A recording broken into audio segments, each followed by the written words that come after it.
বৈষম্য বিরোধী ছাত্রদের তীব্র আন্দোলনের মুখে ফ্যাসিস্ট সরকারের প্রধান শেখ হাসিনা ওয়াজেদ দেশ ছেড়ে যেতে বাধ্য হন। তার দেশ ছেড়ে যাওয়ার সাথে সাথে সেই ফ্যাসিস্ট সরকারের পতন হয়।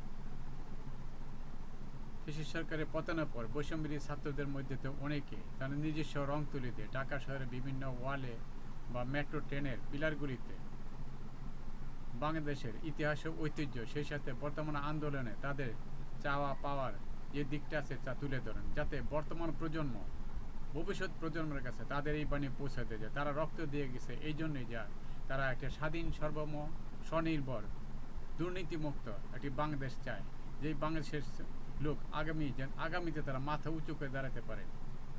পৃথিবীর কোনো দেশকেই তারা তাদের দেশের উপর নিজের দেশের উপর দাদাগিরি করার সুযোগ না দেয়, এবং এই জাতি যেন মাথা উঁচু করে চিরদিনে অন্য জাতির সাথে চলতে পারে মর্যাদার সাথে।